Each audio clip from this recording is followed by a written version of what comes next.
Kalau mereka nih mau ngasih tahu karena mereka pengalaman, ya kasih aku apa kek, petua apa kek, kalau nikah tuh jangan buru-buru dah gini-gini. Tapi ini malah nyuruh nikah cepet-cepet, biar karena apa? Karena mumpung ada walinya gitu.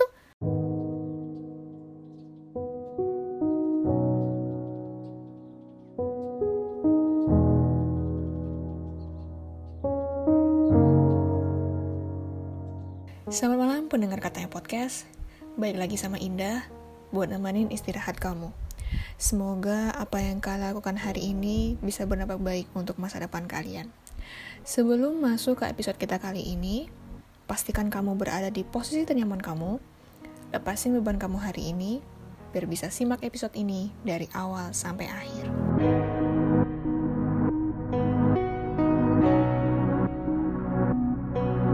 Perempuan itu menurut gue bisa jadi apa aja yang dia mau. Sering banget perempuan dianggap sebelah mata, entah dari segi profesi yang dia geluti, ataupun dari keputusan yang mempengaruhi dirinya. Dulu pernah nih ada temen cowok gue bilang, lo akan menjadi seorang ibu nantinya dah.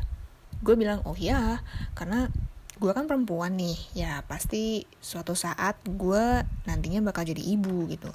Ya pikir gue saat itu ya kayak gitu waktu itu. Tuhan memberikan kelebihan kepada perempuan, yaitu mengandung dan melahirkan. Gue dulu mengira bahwa semua perempuan di dunia ini ujung-ujungnya bakal menjadi seorang ibu. Tapi ternyata enggak semua perempuan pengen jadi ibu.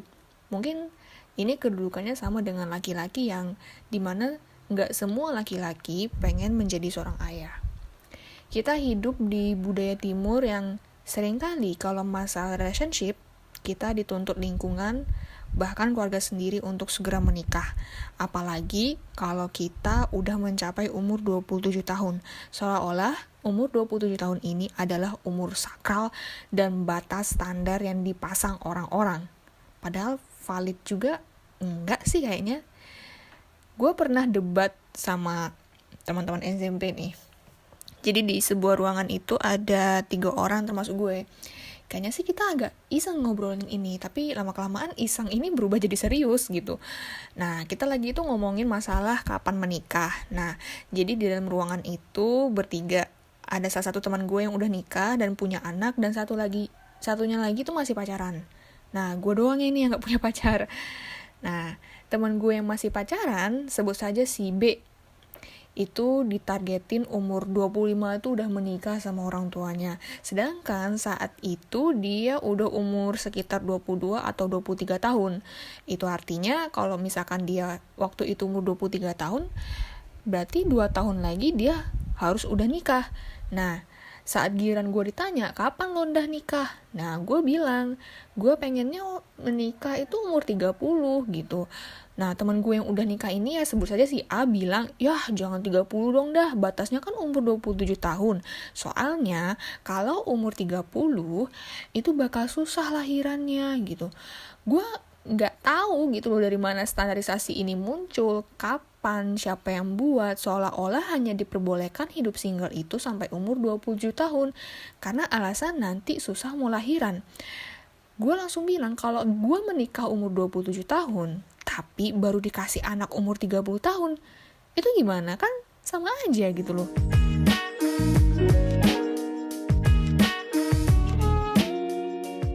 Lain lagi kalau sama keluarga. Nah, gue bersyukur nih, emak gue masih nggak nuntut gue harus menikah umur segini, harus umur segini atau gimana. Tapi ya mudah-mudahan mungkin pemikiran beliau masih tetap untuk tidak menuntut. Tapi lain lagi ya, kalau misalkan gue berdoa banget biar inner circle-nya itu nggak menuntut sampai akhirnya teracunilah pikiran emak gue. Tapi yang di sini, karena gue masih memilih untuk gue pengen nyenengin diri gue sendiri, yang ribet itu ya keluarga yang nggak tahu seluk-beluk gue, yang nggak tahu beban hidup gue, apa tujuan hidup gue, apa yang pengen gue raih, dan keseharian gue. Ya bokap gue kan secara udah nggak ada nih, jadi kalau suatu hari gue menikah, ya pasti akan ada walinya, yaitu om gue nih misalnya. Gue pernah ditanya sama saudara gue yang nanya sama gue, apa gue tuh punya pacar atau enggak gitu. Ya gue jawab iya gitu. Karena gue orangnya iseng sih biasanya, karena kalau ketika ditanya pacarnya mana dah, ada tuh jauh, nanti ntar ketemu kok gitu. Gue bilang iya biar urusannya selesai gitu loh. Gue males gitu harus, kalau misalkan gue bilang nggak punya terus habis itu disuruh cari, aduh males banget, omongannya itu lagi. Nah balik lagi soal gue bilang iya tapi jauh nih orangnya, alias ya masih nggak kelihatan saking jauhnya, alias halusinasi gue aja gitu. Ditanya lagi pertanyaan yang sama, punya pacar atau enggak, itu ada selang 5 menit, 10 menit, 30 menit, I don't know. Pokoknya dia tanya lagi pertanyaan yang sama, seolah-olah ketika gue jawab iya, gue tuh bohong gitu.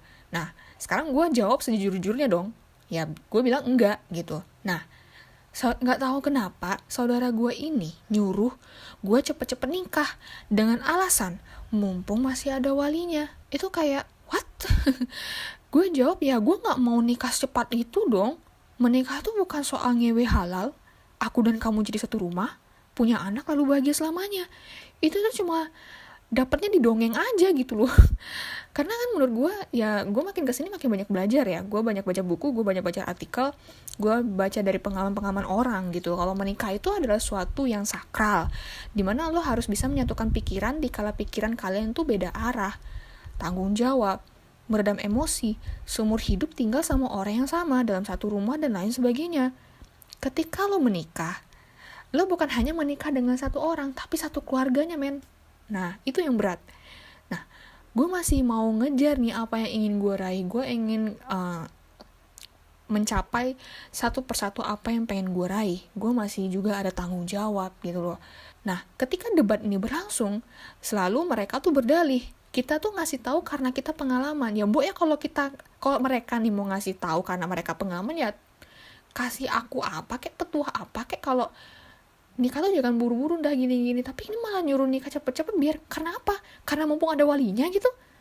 What the hell? Mau nikah sama siapa gitu loh. Ya nggak apa-apa kok kalian tuh ngasih saran ke gue, tapi ya jangan sampai ganggu prinsip yang udah gue susun, prinsip yang udah gue buat gitu loh. Memang kalian itu hanya menceritakan pengalaman enaknya aja, buruknya ya kalian yang punya. Tapi seharusnya kalau kalian ingin mengajarkan aku tentang hidup pernikahan itu seperti apa, ya kasih kayak petua-petua kalau nikah itu gak seperti yang ada di dongeng dah, kayak begini dah, kayak begitu. Kamu harus berpikir seperti ini dah sebelum kamu memutuskan sesuatu gitu loh. Karena kalau gue nih single nih sekarang, kalau memutuskan sesuatu ya mungkin gue bisa memutuskan dengan diri gue sendiri. Tapi kalau udah dua pikiran, gue harus mutusin dengan dua pikiran dong. Gak bisa seenaknya mengambil keputusan ketika gue udah punya pasangan gitu loh. Ya menurut aku hidup itu belajar gitu. Nah belajar itu berakhir saat kita mati. Nah, buat kalian-kalian nih yang ngasih tahu gue dan mengganggu prinsip yang udah gue buat, gak usah lah kalian tuh seolah udah merasa senior, nelan pahit asam hidup. Padahal porsi kita memang berbeda, minat kita tuh berbeda, jalan pikir berbeda. Gue sama mak gue aja jalan pikirnya beda kok. Ya gimana gitu, belajar itu ya seumur hidup gitu. Belajarlah untuk menghargai keputusan orang. Termasuk gue nih sebagai perempuan yang ingin bisa jadi apa yang gue mau. Bukan hanya dituntut yang ujung-ujungnya jadi orang yang diem di rumah, ngurus anak, ngurus dapur. Gak semua perempuan itu mau seperti itu gitu loh. Kalau dia mau jadi pilot nih, perempuan nih mau jadi pilot ya kasih. Mau jadi koki ya kasih. Mau jadi ibu rumah tangga, silakan. Mau jadi pengusaha, silakan. Mau jadi aktivis, silakan. Mau single seumur hidup, silakan. Perempuan tuh berhak bahagia dengan apa yang dia pilih gitu. Karena gue juga punya rekan relawan nih. Aku biasanya panggilnya ibu. Nah, beliau ini sampai dia umur setengah abad, dia belum nikah. Dan aku lihat dia bahagia kok. Dia ngasih aku petua-petua dan itu yang aku perluin gitu. Kadang kita pikirannya itu searah gitu loh, bagus gitu loh. Aku perlu kalimat-kalimat dari orang-orang yang masih mencari jati dirinya, bukan semata-mata nyuruh gue untuk cepet-cepet punya pasangan gitu loh. Emang beda orang-orang seperti itu gitu. Gue gak nyangka juga kalau beliau udah umurnya hampir setengah abad dan bentar lagi pensiun, tapi dia belum ada pasangan sampai saat ini. Dan mungkin memang keputusannya dia seumur hidup dia tidak ingin menikah. No, gak apa-apa, itu keputusan dia dan gue hargai itu gitu loh. Gue cukup heran sih dengan orang-orang yang selalu mengecap perempuan yang memilih single seumur hidup itu tuh perawan tua, atau nggak laku, atau paling parah itu penyuka sesama jenis gitu loh. Paling mirisnya yang ngecap ini itu tuh sesama perempuan. Menurut gue ya toh dia bahagia dengan pilihannya, nggak bikin lo susah gitu. Terus masalahnya di lo tuh apa gitu loh. Dia kan nggak pernah minta makan sama kamu. Dosanya dia tuh bukan kamu yang nanggung. Nggak pernah minta uang ke kamu. Kamu mau bayarin catering, gedung, undangan, dan beliin rumah emangnya kan enggak gitu loh. Kalau kamu berdalih kita cuma sekedar mengingatkan, ya menurut gue ya ini ngingetinnya sekali aja. Kalau pendapat lo nggak disetujui ya udah, nggak usah dipaksa untuk sependapat. Gue pernah baca kalau menikah itu adalah salah satu dari sekian banyak cara untuk taat sama Tuhan gitu. Gue kadang gak suka sih sama orang yang terlalu mengglamorisasikan pernikahan, apalagi sejak kasus seorang public figure yang gak bisa masak nasi sama mie instan. Sampai detik ini gue masih inget banget itu loh kasus kayak gitu. Bukan kasus sih, kayak fenomena yang sebenarnya gak penting untuk dibahas, tapi itu bener-bener membuat emosi aku gitu loh, pengen gue sentil gitu. Nah di sisi lain mungkin ada yang beranggapan ya biarin aja, kan dia yang nggak bisa masak nasi kok kita yang repot gitu loh. Dari perspektif gue sebagai perempuan yang nggak good looking, nggak sesuai standar bullshit yang ada, itu tuh udah keterlaluan gitu loh bagi gue. Ya kenapa? Ya lo bayangin aja, masak nasi dan mie instan itu adalah cara paling basic, cara paling mudah untuk bertahan hidup loh. Public figure yang good looking itu dikata ulah, but not for me. Gue mungkin kalau nggak bisa, gue ngaku nih di media sosial, gue nggak bisa masak nasi men, gue nggak bisa masak mie instan men, jadi gue nyuruh orang. Mungkin gue udah dikata tolol karena nggak bisa masak sepele itu. Apalagi mungkin ada beranggapan orang-orang lain nih, sarjana kemarin nyongkok berapa ratus juta dah. Nanti suami makan apa kalau kamu nggak bisa masak, nggak malu sama mertua dan lain sebagainya. Gue takut nih efeknya ke remaja-remaja yang labil, apalagi yang suka meromantisasi kisah percintaan bagai cerita novel, cerita Wattpad gitu ya, itu pengen cepat-cepat nikah gitu. Padahal kencing aja mungkin masih berantakan gitu loh. Ya menikah tuh gak main-main, gak bakal dapet manisnya doang gitu. Lah, gue bisa ngomong gini, emang lo udah pernah nikah nggak? Ya, emang tahu soal nikah harus nyobain nikah dulu. Gue baca dari pengalaman-pengalaman orang yang udah nikah, udah punya anak, entah itu dari pengalaman hidup teman-teman gue, pengalaman hidup karena gue baca Quora kan ya. Kalau mungkin kalian belum tahu aplikasi Quora, ada sebuah aplikasi Quora yang dimana di situ ada berbagai jenis pertanyaan yang dijawab oleh beberapa orang yang open-minded, tapi gue nggak mengakui diri gue sebagai open-minded ya, karena ada beberapa hal yang bertentangan. Dan ya gue suka topik-topik yang mereka bahas, dan gue suka cara jawabannya yang santun. Gue jarang banget nemuin kata-kata anjing gitu, anjing apalah gitu, ada tulisannya nggak ada akhlak gitu ya bilangnya. Kalau di Facebook kan masih ada ngomong kata-kata kasar gitu ya, gue paling nggak suka sih. Dan kalau di Quora aku jarang nemuin hal-hal itu, sekalinya ada mungkin aku bisa klik tanda downvote gitu. Nah, masalah menikah tadi, ya gue lihat dengan mata kepala gue sendiri. Kehidupan setelah menikah di orang tua gue dan keluarga besar gue. Gue cukup ngeri sih, tapi ya bukan berarti pernikahan itu ya nggak dapat manisnya. Kan gue bilang tadi nggak dapat manisnya doang gitu. Cuma kalau mindset lo ya menikah itu cuma manisnya doang, dapetnya bahagianya doang, terus habis itu lo ngebucin. Kan kalau misalkan ngebucin pas pacaran tuh belum halal aja lo udah ngebucin parah gitu. Nah ketika lo udah punya pasangan, udah resmi nih sah di mata negara dan hukum dan agama, terus habis itu kan ngebucin, ngebahagia doang, kelihatannya ya nggak apa-apa sih. Kalau pikirannya kalian itu dapat bahagia doang, ya itu udah salah, itu udah keliru sih menurut gue. Dan ini juga gue takutnya bocil-bocil yang punya perpikiran kayak gini, dia aja yang cantik nggak bisa masak, nggak apa-apa tuh, jadi gue yang ini yang biasa-biasa aja ya nggak perlu lah bisa masak. Gue ingetin ya, itu adalah hal yang berlaku untuk orang kaya. Dia bisa suruh pembantu untuk masak karena dia bisa beri gaji. Ya dia nggak bisa masak tapi bisa beri gaji. It's okay gitu. Sedangkan yang biasa-biasa aja, ekonomi kita biasa-biasa aja, good looking juga kagak, ya itu nggak berlaku. Seenggaknya walaupun lo nggak good looking, ya otak lo yang dipinterin, perluas wawasan lo dan belajar public speaking atau belajar hal-hal baru yang awalnya lo nggak minat tapi jadi tertantang gitu loh. Gitu maksud gue gitu. Gue memberi perspektif ini sebagai perempuan yang masih bocah-bocah nih ya. Kalian itu hidupnya masih panjang buat ngeraih apa yang kalian pengen raih saat single. Itu tuh masih ada waktu banget. Jadi manfaatin masa muda kalian sebaik-baiknya. Nanti setelah berkeluarga, nggak semua hal yang ingin kalian capai bisa kalian raih saat kalian masih single gitu. Jadi perjalanan kalian tuh masih panjang banget, masih banyak waktu. Menikah itu bukan goals. Itu yang quotes yang gue dapet dari Rachel Goddard, dari salah satu beauty influencer di YouTube.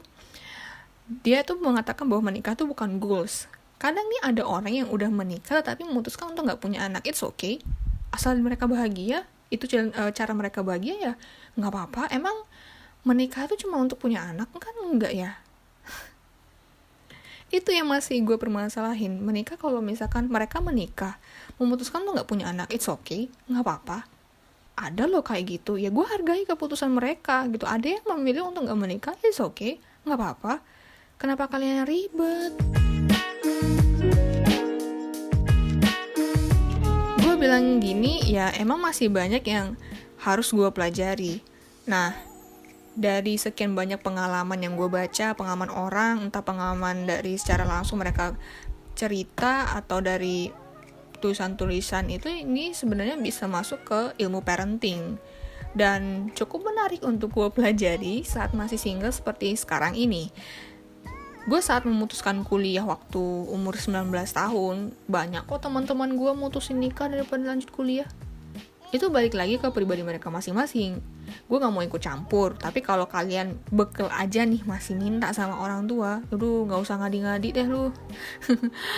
Karena gini, ya gue ada kok punya temen yang menikah saat mereka usianya 19 tahun dan sampai sekarang baik-baik aja kok. Ada juga yang mereka memutuskan untuk menikah umur 19 tahun, ada yang 20 gitu kan.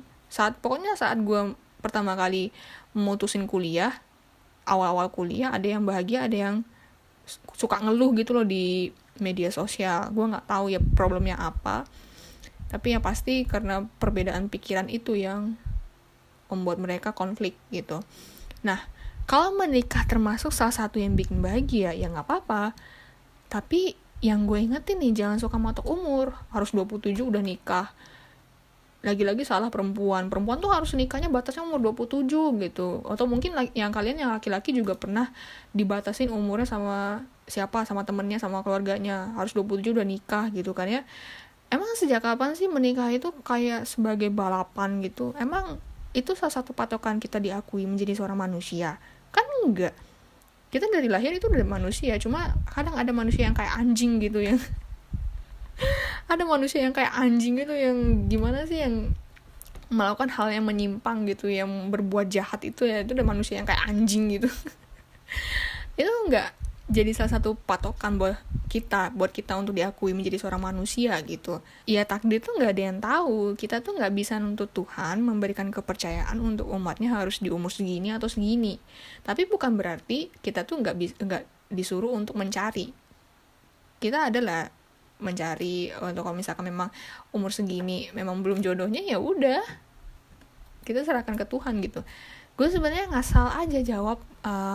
Waktu gue ditanya sama teman gue nikahnya umur berapa, ya gue ngasal jawab bakal nikah umur 30.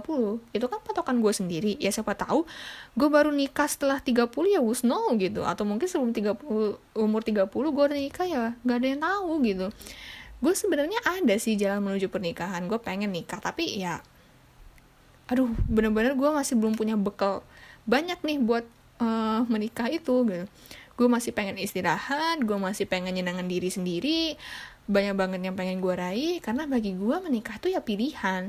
Kita bebas milih nih, mau nikah nih atau kagak, mau nikah umur berapa itu terserah.